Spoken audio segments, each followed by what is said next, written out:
Broadcasting live from the University of North Texas, this is NTTV Nightly News. Tension tonight as the UNT prepares for millions of dollars in budget cuts. Hear why it's happening. People in Minnesota are finding ways to support their neighbors during ongoing ICE raids. New developments in the fight to air a late-night TV interview with a Texas Senate candidate.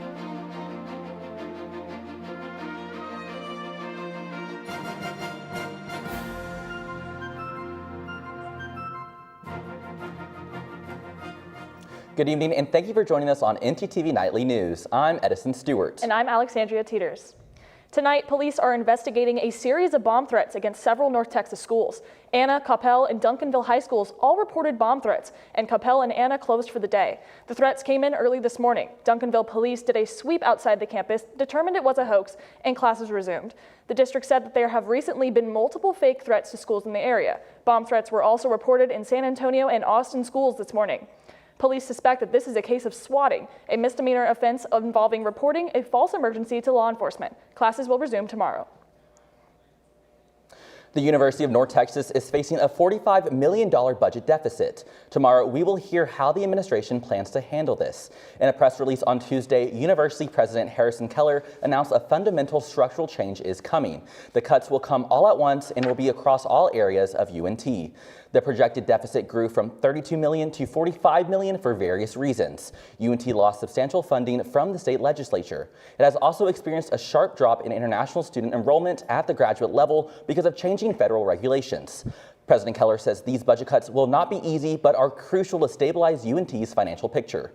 However, he says despite these hard choices, UNT will continue to support its values, mission, strategy, and priorities. Stay with us as NTTV will have more on these major changes when they are announced. And while the university is keeping an eye on those budget cuts, students are also keeping an eye on what the rest of the week will bring. That's right. Let's go ahead and check in with Emily Rice to get a first look at this week's forecast. Thanks, Edison. Thankfully, we actually can be expecting some nicer weather as the week continues. Current conditions show temperatures at 71 degrees with an 11-mile-per-hour wind speed, surprisingly not changing how it feels.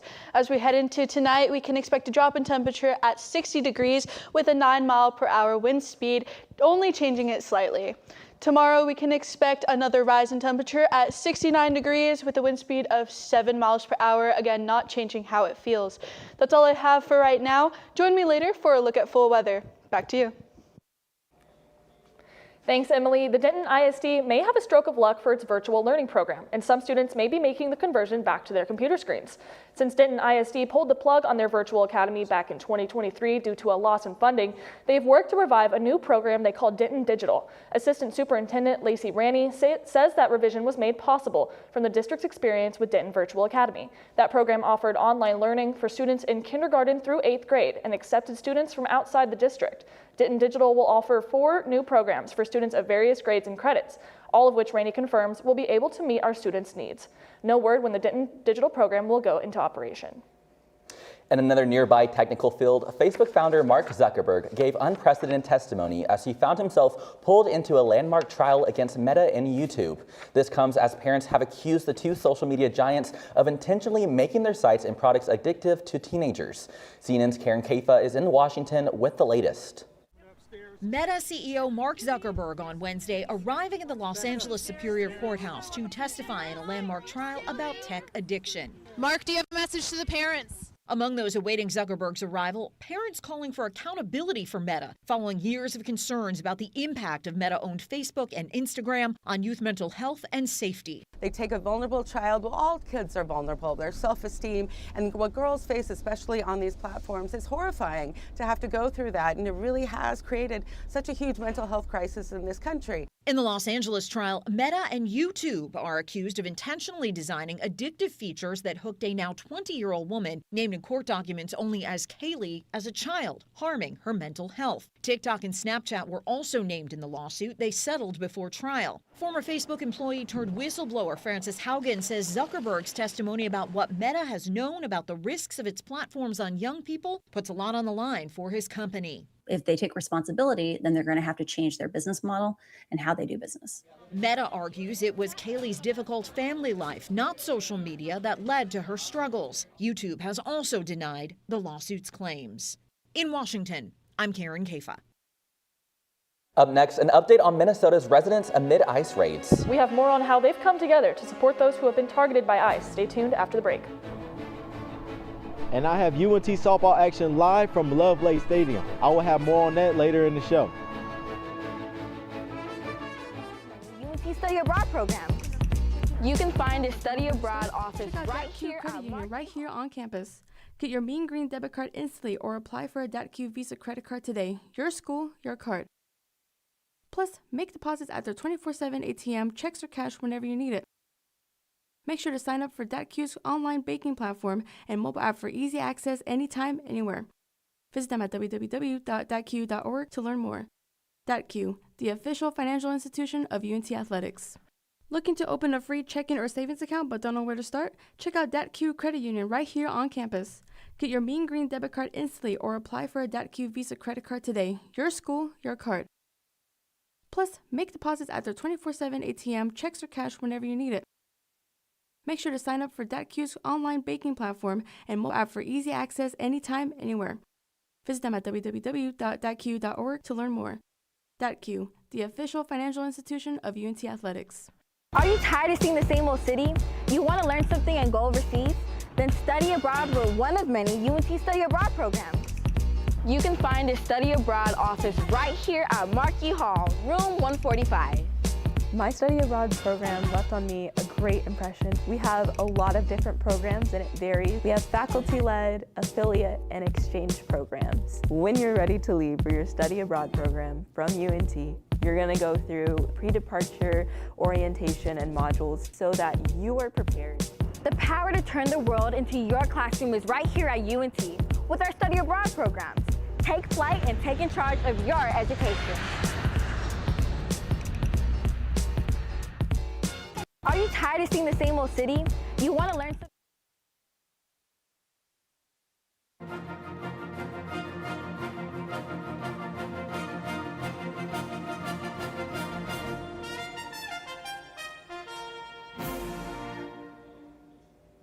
A terrible avalanche in California resulted with 8 skiers found dead, 6 survivors, and 1 skier still missing.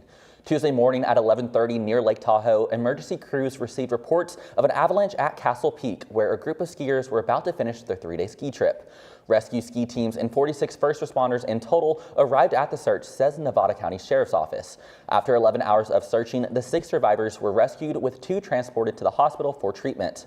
With weather conditions becoming an issue, more snow and storms are expected, only making the search even harder. The former New Mexico ranch used by convicted sex offender Jeffrey Epstein for decades may become a Christian retreat. This transformation is the plan of Texas politician Don Huffines, who now owns that property. The property is now called Zorro Ranch and was the scene of years of abuse by Epstein and his guests. Huffines bought the land in 2023, 4 years after Epstein died in prison. Huffines, who is running for Texas comptroller in the current election, announced today he was turning the ranch into a Christian retreat. He says that was the reason he bought the ranch. Huffines promised full cooperation with law enforcement if they wanted access to the property. In Minnesota, ICE raids remain a big fear for many immigrant communities, with many people to stay in their homes for weeks at a time. Volunteers are stepping up to help them out by buying their groceries. One grocery store owner says he made more than 30 deliveries to immigrant communities in a single day recently. Connor Wright has the story.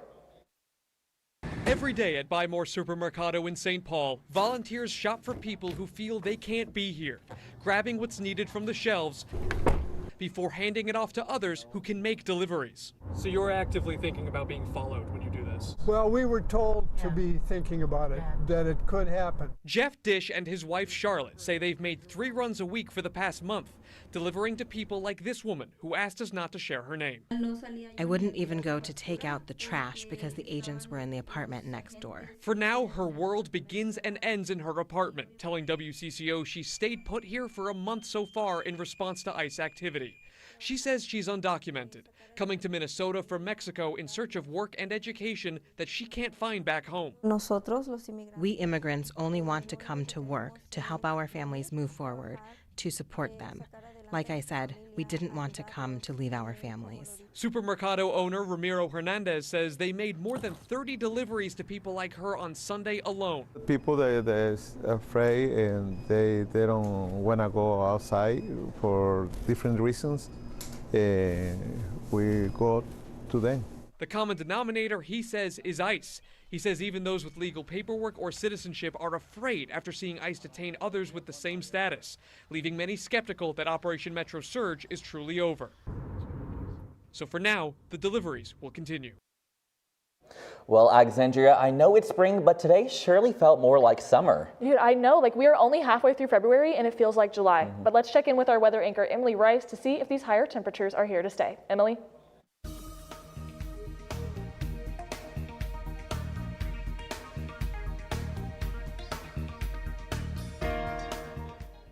Thanks, Alexandria. You know what they say about Texas only having 2 seasons, and after that snowstorm, the hot temperatures are finally showing up. Across North Texas, we can see a pattern of the low 70s gradually getting warmer as we head from Sherman down over here to Graham, hitting a shocking 76 degrees. Also, Graham and Bowie are under a red flag warning currently, which pretty much just indicates that there are conditions perfect for a wildfire to possibly start and spread. The 2 cities will be under this warning until around 8 a.m. tomorrow morning. Across the state, we can see a similar pattern as it gets warmer as we head over here in the east and down south into Houston, also hitting that 76 degrees.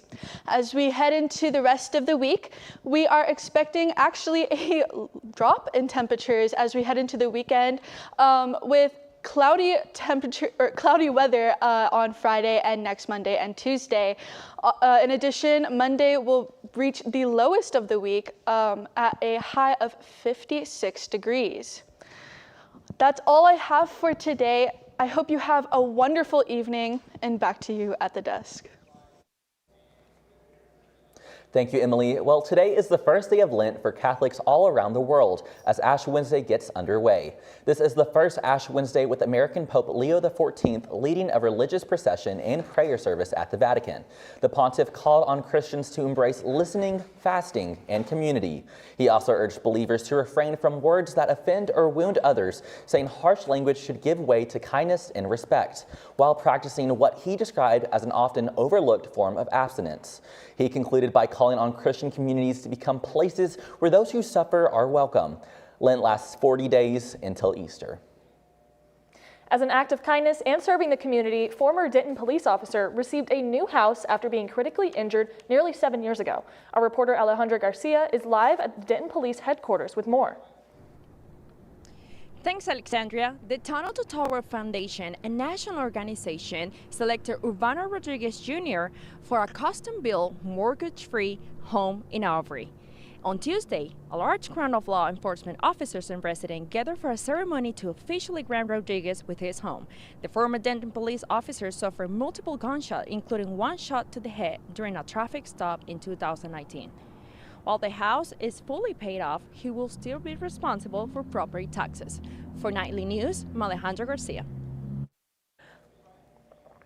Thanks, Alejandra. A late-night fight leads to a big payday for a Democratic candidate running for Texas Senator. We have the latest developments coming up next.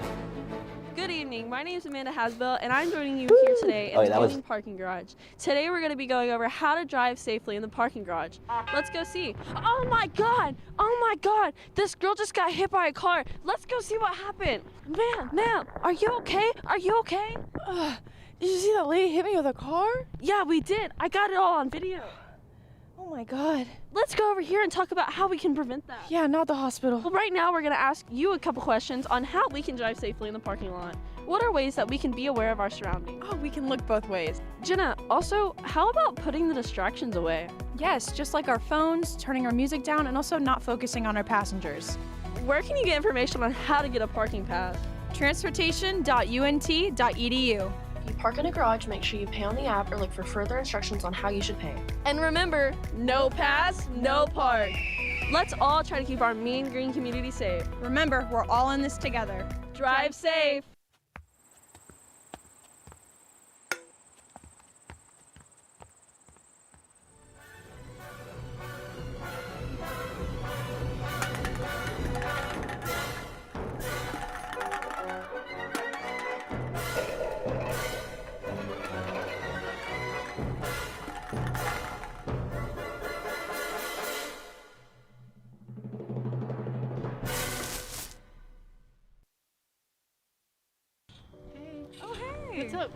Nothing much. I'm really bored. I feel like there's nothing to do.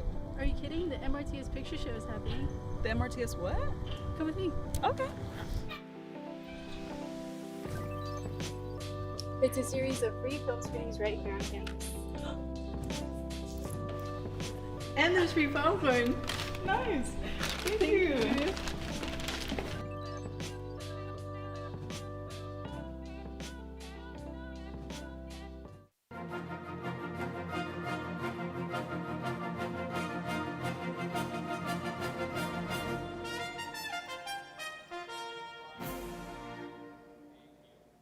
Today is day 2 of early voting in the Texas primary elections. For voters, it can be tough enough to choose their candidates.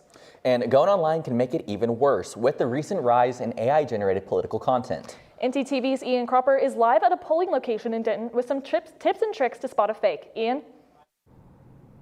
Thanks, guys. And both Republican Ken Paxton and Democrat Jasmine Crockett have come under fire recently for using AI in their campaign ads. Sadly, they're far from the only ones who want to use artificial intelligence for political gain. If you've been on social media recently, platforms like Facebook, TikTok, and X, formerly Twitter, have been flooded with AI-generated misinformation. And with AI generation software getting better and better every day, it's getting harder to tell what's real from what's not. Fortunately, the Texas Tribune has some tips you can use when going online. Sometimes there can be visual giveaways in photos and videos. Earlier bots struggled with hands, and most modern ones struggle with eyes, teeth, hair, and facial expressions. But if you can't immediately tell whether something's real or not, you can ask yourself a simple question: where does it come from? Look for credible sources that can verify or disprove suspicious content. Sometimes this alone will be enough, since organizations like PolitiFact, Snopes, and FactCheck.org frequently debunk AI videos and images. And if all these fail, AI checkers like Google Gemini, Hive Moderation, and AI or Not can be used. You can copy-paste text and images and take screenshots of videos. Just remember that these AI checkers aren't 100% accurate. But above all else, you'll still need to be vigilant if you're going online. If you're well informed and ready to cast your vote, early voting will last until February 27th, and the primaries will be on March 3rd. That's all I have. Back to y'all at the desk. Thanks, Ian. With the primary election just a couple of weeks away, a battle over TV regulations is proving to be very helpful for one Texas Democrat. Segment anchor Julianne Wynn is here to explain the situation. Julianne? Thanks, Edison. On Monday, late-night host Stephen Colbert stated that CBS barred him from airing an interview with Texas Senate candidate James Tallarico. CBS claims this is due to FCC's equal time rule. The network said it presented options for Colbert to give equal time to fellow Democrats Jasmine Crockett and Ahmad Hassan. Instead, The Late Show opted to put the Tallarico interview on YouTube, where it's been viewed more than 6 million times. Colbert addressed the situation again on last late night show, where he directly called out FCC Chairman Brendan Carr. The host accused Carr of being, quote, motivated by partisan purposes, end quote. In the recent months, the parent company of CBS, Paramount Skydance, has been under fire for claims they're succumbing to the growing pressure from the Trump administration. In late last year, CBS announced it was ending The Late Show for financial reasons. As for Tallarico, although his interview did not air online, the Senate candidate said his appearance was censored to appease the Trump administration. After the pulled interview was brought to light, Tallarico raised $2.5 million within a span of 24 hours. NTTV will continue to follow this developing story. Back to you two at the desk. Thanks, Julianne. Traveling across the world is not required to see some amazing Korean pop performances. In tonight's Seen and Heard, NTTV's Yadira Ovaye has more. Yadira?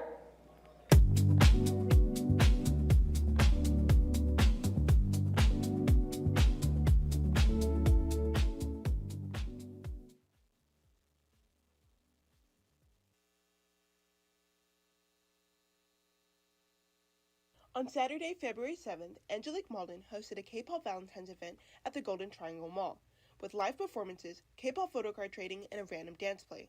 Malden says this event has been happening for 2 years.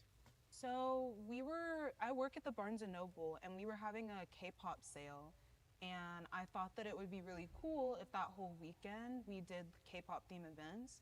So I did K-pop trivia, I did photo card trading, and then I was like, can I have some of my friends come out and perform? Because I was a part of the dance groups. And then my boss was like, let's keep doing this. So I kept doing it about quarterly.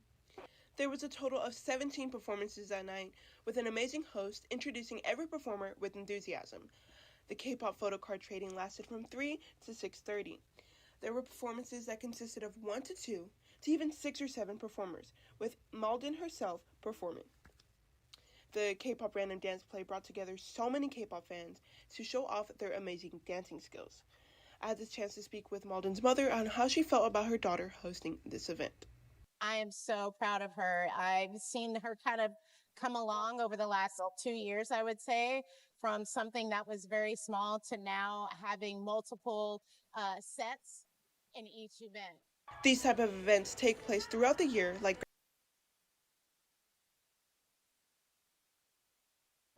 I definitely recommend going to one of these events to see the performances and stepping into a new world. Who knows, you might want to learn a dance or two next. That's all I have for today. Back to you guys at the desk. Thanks, Yadira. Well, while K-pop may have brought the energy, sports is definitely bringing the action. Our sports anchor, Jordan Lindsay, is live at Lovelace Stadium to tell us more on how UNT is heating up the field. Jordan? Thanks, guys. UNT softball is going on here at Lovelace Stadium. The Seahawks are up for sale, and a winter skier has just made history in the Winter Olympics. I'll have more on that after the break.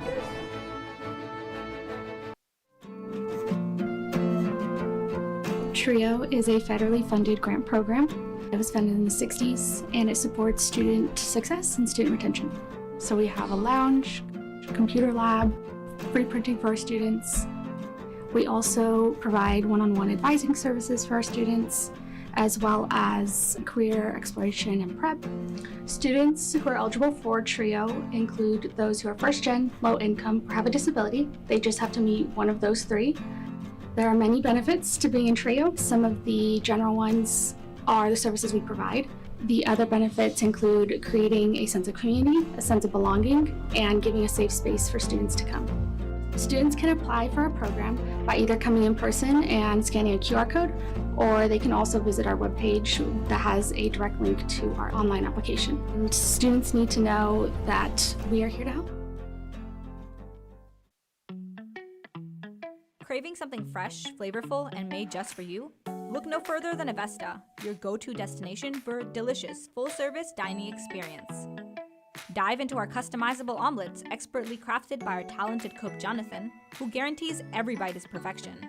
All our dishes are handmade, prepared with only the freshest ingredients. Explore our assembly line where you can choose from any of our globally inspired dishes, or customize your plate. It's that easy. And let's not forget dessert. Indulge your sweet tooth with treats from Clark Bakery. With convenient payment methods including card or flex, it's the perfect dining spot for any occasion. Quench your thirst with our wide selection of drinks. Just hand your drinking card to our friendly waiter, and they'll bring your beverage of choice right to your table. When you're done savoring every last bite, our attentive staff will whisk away your tray. Enjoy the peaceful ambiance as you dine in, or use our takeout option for a meal on the go. Avesta.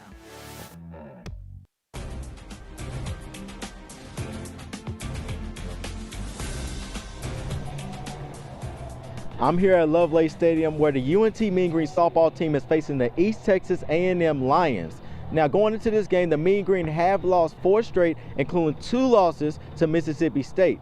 We'll see if they bounce back here tonight. In other news, the NFL Super Bowl champion Seattle Seahawks is currently up for sale. The Paul Allen's estate will begin the selling process today, and it will be set to continue throughout the 2026 offseason. A lot of billionaires are already lining up to buy the Super Bowl winning team, and it shouldn't be long before the top dogs should have a new owner. And U.S. skier Mikaela Shiffrin has made history today in the Winter Olympics. After having trouble in the Olympics early on, Shiffrin won gold in the slalom. She finished her runs on Wednesday with a combined time 1 minute and 39.1 seconds, 1.5 seconds ahead of Switzerland's Camille Rast. Shiffrin has now had 4 medals in her whole career, winning her first in 2014. That's all I have for sports. Back to you at the desk. Thanks, Jordan. I've been loving all the Olympic action in Milan, Edison. Me too. And today, one of the most exciting moments belonged to an athlete with 4 legs. At the end of the women's cross-country skiing event, a wolf dog came out of nowhere to join the competitors as they crossed the finish line. The dog's name is Nazgul. He belongs to one of the event officials and somehow managed to get free to try and rejoin his owner. Spectators seemed to love it. The racers say Nazgul did not bother them and he did not interfere with the results of the ski event. I love that so much. You know, honestly, it probably would have made me ski faster. I'd be a little scared. Oh, see, I probably would pet him and take him home with me. But thank you for watching NGTV Nightly News. Join us again tomorrow at noon and tomorrow evening at 6 here on North Texas Television.